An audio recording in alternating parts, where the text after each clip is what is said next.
Welcome to The Benny Show. I'm Benny Johnson. We are so proud of the community that we are building here. We thank you so much for your viewership. It is Friday. Oh, what another week of hell in Joe Biden's America. If you're looking for a little bit of a reprieve from that, we encourage you to head on over to Parler.com.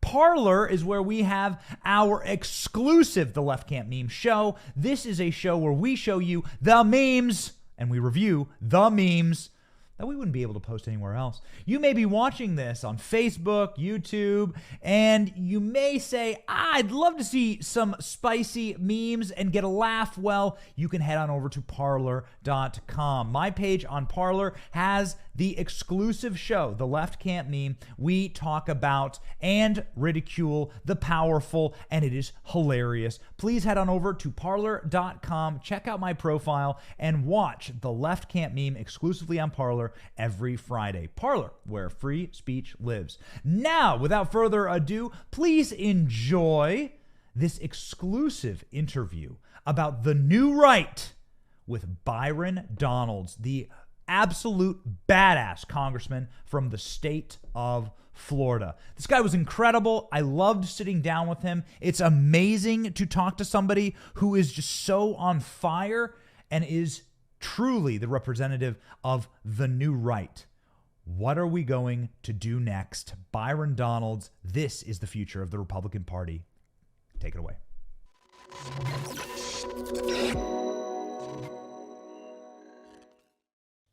Ladies and gentlemen, joining us now on the show, one of the most stylish members of Congress, one of the freshest members of Congress, one of the, I guess you could say, best dressed and best suited to talk about the new right, members of Congress, Byron Donalds from this great state of Florida.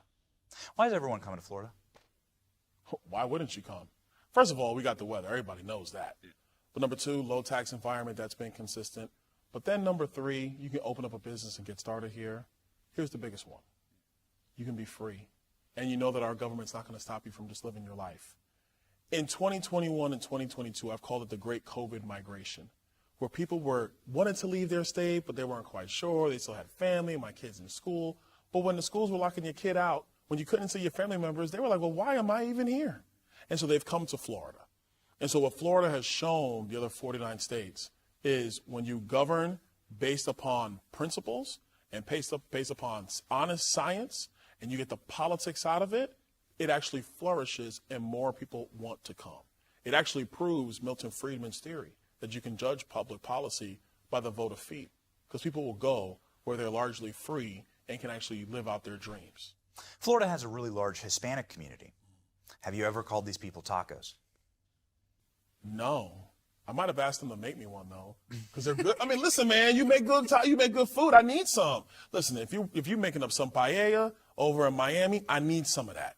Tacos, all of that. But am I going to call you one? That's ridiculous. Here's the thing that's crazy, where I know the media doesn't want to talk about this. You know Jill Biden read that speech. You know she read it like 2-3 times before to get the cadence right. I mean, she still couldn't pronounce bodegas. I don't know, bogadas or whatever she called them. Bogadas. Bogadas. But we can't get those things on our own. Raul helped build this organization with the understanding that the diversity of this community, as distinct as the bogadas of the Bronx, as beautiful as the blossoms of Miami, and as unique as the breakfast tacos here in San Antonio. As a New Yorker, I'm offended. I'm from Brooklyn, New York. I'm offended by that. That offended me. But that being said, she read the speech 3-4 times. You know she did. Some staffer in her office wrote it in there thinking they were going to be cute. I thought it was ridiculous, borderline racist, and insane.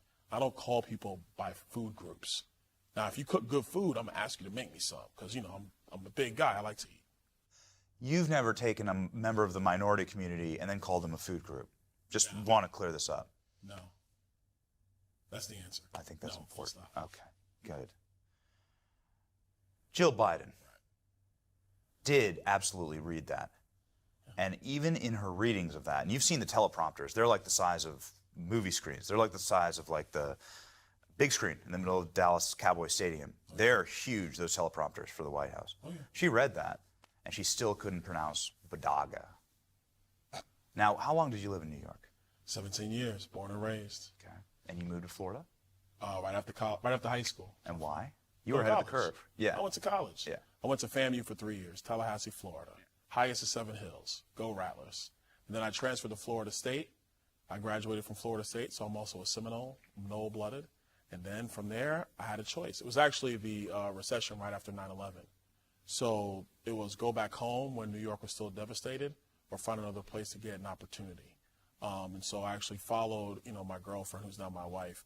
I followed her down to Bonita Springs. There was a bunch of banks and brokerage houses, and everybody was old. I figured, well, I'm young. I can get started here. And it actually ended up being a great decision, and my life took off from there. What do you think about the campaign to put up billboards on the Florida state border that says, sorry, Florida's full, turn around, lib? That's directed at New Yorkers, probably. It's just for liberals. Californians. Just for liberals? Yeah. I mean, I'm a Federalist. So I want people to come and take advantage of Florida. But don't take advantage of Florida. You see what I'm saying? I want you to come here and live the life that Florida allows. But don't come here and change Florida into the thing that you left, because you left for a reason. That's like going into somebody's house and then making the bed your way. You just don't do that. The way they make their bed in their house is the way they do it. The way they store their food, the way they wash their dishes, that's the way they do it. When you go to somebody else's house, what's the old saying? When in Rome, do as the Romans do. When in Florida, do as Floridians have done. We've been under Republican control for 30 years. We're the envy of the United States of America. Look, Ron DeSantis is amazing. He's America's governor. I call him that all the time. I think he's great. He's fantastic. But we have consistent Republican and conservative leadership in our state for 30 years. That's how you create a state that is the envy of the other 49. Yo, nobody wants Amber Heard to break in and make their bed. No one wants it. And that's what Californians, I think, are doing. They're okay with poop on the streets. Man, that's crazy. You shook me when you said Amber Heard. I'm sorry. It's culture. I'm sorry. It's culture. Culture is also this, AOC. Yeah. Now, AOC is your culture? AOC's your colleague. Yeah, that's true. And she demonstrated this week something really sophisticated and really cool. Now, you and I have known each other. We've been friendly. We've known each other. You come on the show. We've talked a little bit. And you never told me, hurt my feelings a little bit, you never told me once that Congress has access to invisible handcuffs. Now, AOC demonstrated this with some of her friends this week. Right. Here I go on social media, and I'm looking at invisible handcuffs, invisible handcuffs. This is some space-age shit. Whoa. How does Congress have access to this kind of technology? Can you explain this? We don't. First things first, don't be a poser. If you want to get arrested, go get arrested. The truth of the matter is, nobody actually goes seeking handcuffs. This is why usually people are running away. They don't want to be in cuffs. So don't come out there with your smirk and actually pose her. Don't pose. I thought what she did was ridiculous. If you want to go protest, that's fine. But if you want to go make a scene and be arrested, then just let the police drag you off the thing. Like, go all the way. Don't sit up and start walking away so you can wave to the crowd. That's posing as far as I'm concerned. Ilhan Omar did that. She arrested herself. Okay. Wait, that was in the street in public view? I'm going to stop right there. I'm not going to go no further. Anyway, when you pose like this, nobody takes you seriously. You're not a fighter. Fighting for what? All you're doing is fighting for the camera. You're fighting for clicks. That's not real to me. Especially growing up the way I grew up. Nobody was running around looking to get arrested by the police. That's like the opposite of what everybody was trying to do. We're trying to stay away, as far away from the police as possible. So to actually go in there just so you can make a point or make a statement or show that you're some fighter, no, what it shows is that you're a poser. Have you ever disagreed with something and decided to lay down in the street? No, because I like my clothes.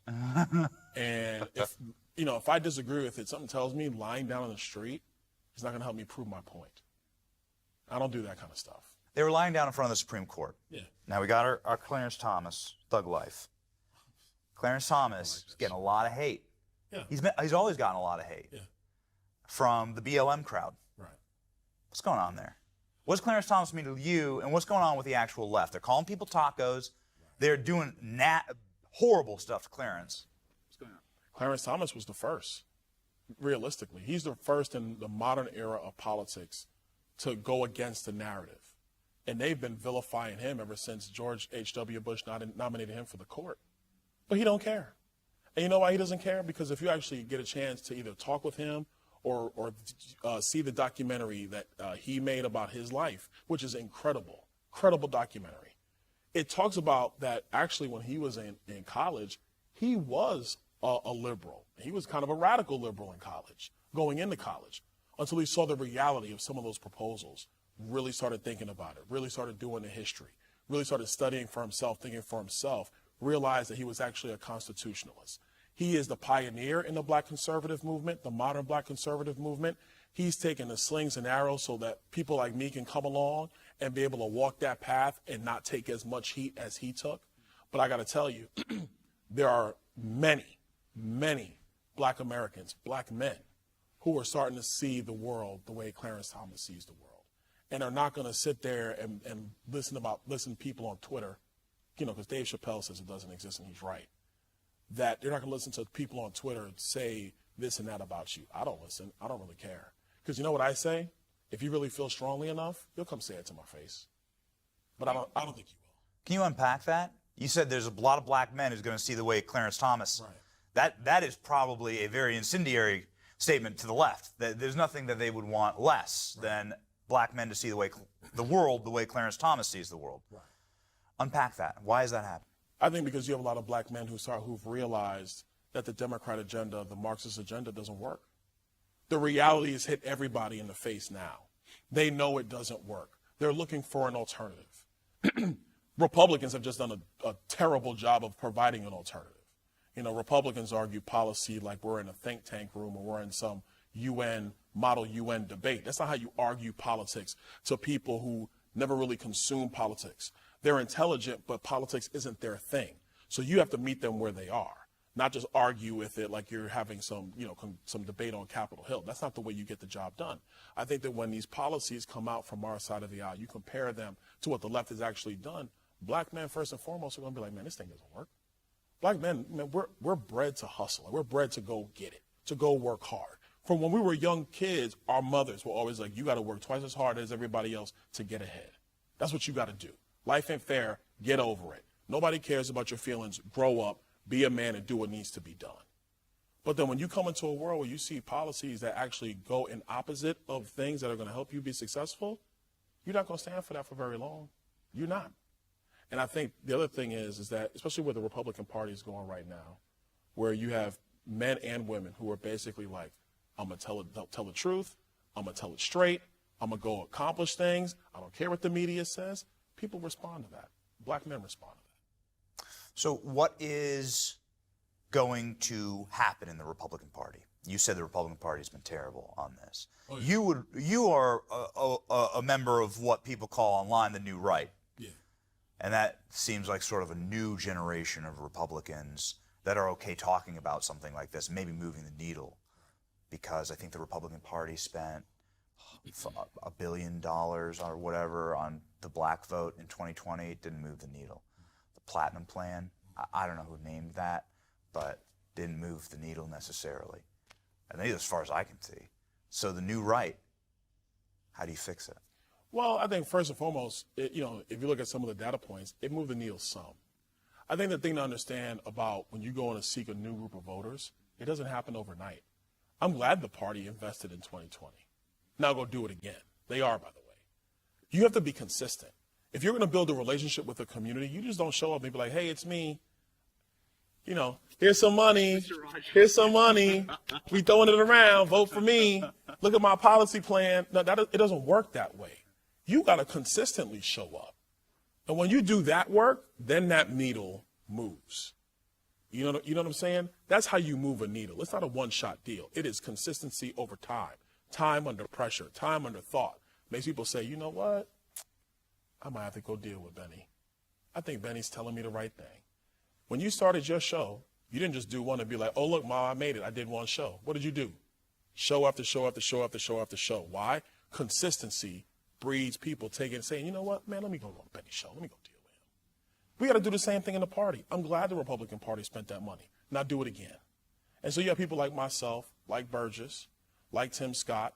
We got Wesley Hunt coming in Texas. Wesley's coming to Congress. We think John James is coming to Congress. We think Jennifer Ruth Green in Indiana, she's coming to Congress. LaRon Singletary up in Rochester, New York, we think he's coming to Congress. George Logan in Connecticut, we think he's coming to Congress.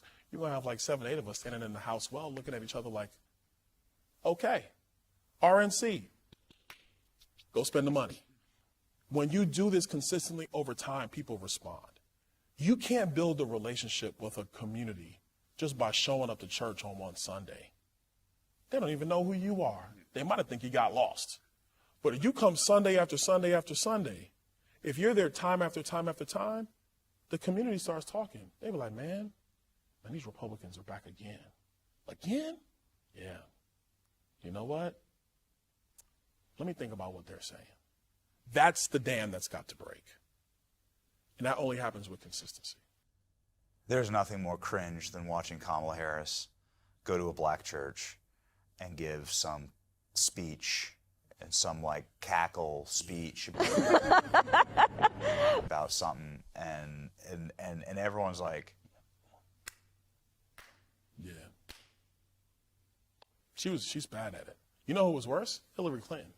When she would go, I ain't no way tired. I don't feel no ways tired. I ain't no ways tired. What are you doing, lady? Like, lady, what are you doing? Like, anyway, yeah, Kamala is not really good at this. You know, I think that Yeah, your take. I just don't think she's very good at this. I think here's what in my honest opinion, I think she isn't. I think she's highly intelligent, but I think in some respects her political star, if you will, has gone so high so fast. She's never really had to like get in the lab and really, work out the kinks, really work on your craft, really work on who you are. I think the nervous laugh I don't think she is fully comfortable with who she is. So that's where the nervous laugh comes from. I don't know her. I'm just surmising from what I've seen. But I think to a larger point, she's indicative of where the Democrat Party, in my view, has gone. That it's about your identity, your demographics, as opposed to your intelligence and your policy and the ability to actually get it done. And so the Democrat Party now is all fluff, all pomp, all circumstance, all show, but there ain't no go. That's why we got members of Congress who got invisible handcuffs. It's all show, but there's no go. Because when they actually put their stuff into place, it's a disaster for the American people. And listen, and people in California, when she was AG, a lot of black men that remember her, she was locking brothers up left and right and was cackling about it. Even Tulsi Gabbard had to, she had the stones to tell the truth. But that's what happened in California. And so I think that she's a person where she's gone so fast, so hard, so high.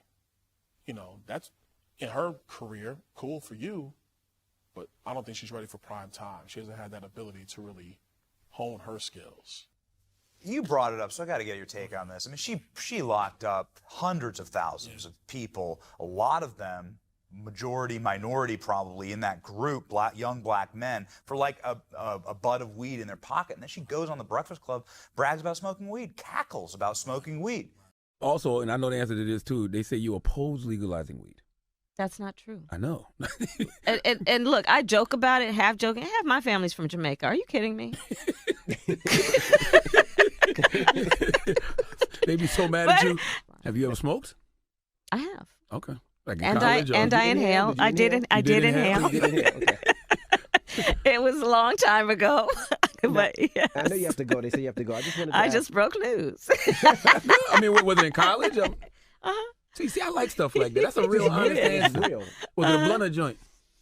It was a joint. Hey. Yeah. You remember the high? I do. So if it was legalized all throughout the country and medicinal, would you, do it? Listen, again? I think that it gives a lot of people joy, and we need more joy. We need more joy in this world. I mean, that's got to be one of the most insulting things. It is. To happen in politics. It is insulting, and it's insulting, number one, because if that's what your position is, then keep your position. The thing that's more insulting is the hypocrisy behind it now. She was all for law and order when law and order was cool. But then when the radical left said, no, we're done with law and order, then she's talking about defunding the police and then doing the GoFundMes to bail people out of jail. Like, be who you're going to be. Be consistent. That's what people respect. Don't just float with the wind. That's Joe Biden's problem. The man's never been consistent a day in his life. He doesn't know what to do. So there is no true north with him.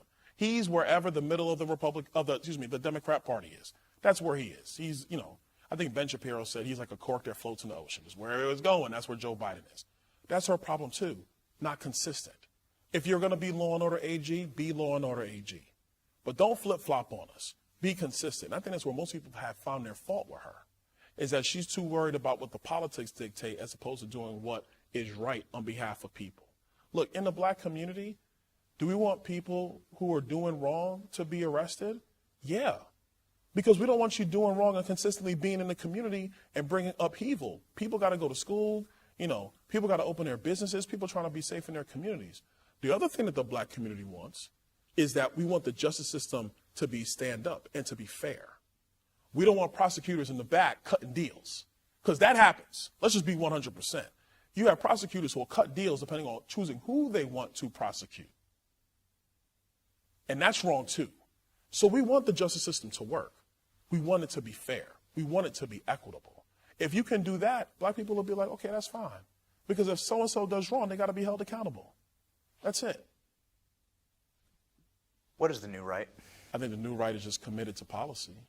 It's committed to policy, but it understands the desire for populism.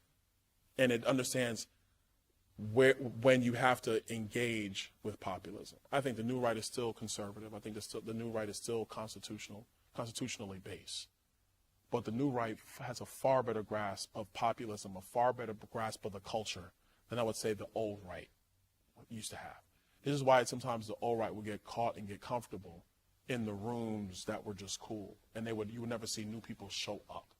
Because the reality is most Americans are engaged in their lives, not in politics. And so you really have to go to where they are. You have to meet them where they are. Jesus didn't just hang out in the synagogue all day.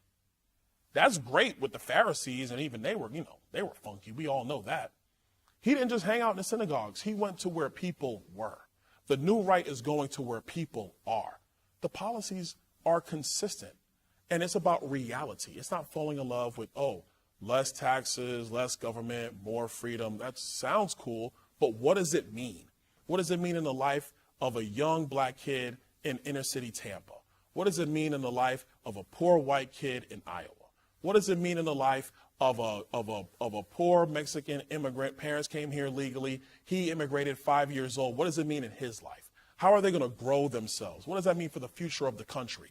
Is the country going to continue to be the best in the world? That's what the new right is focused on. And the bedrock of all of that still has to be the U.S. Constitution. Byron Donalds, ladies and gentlemen, fantastic.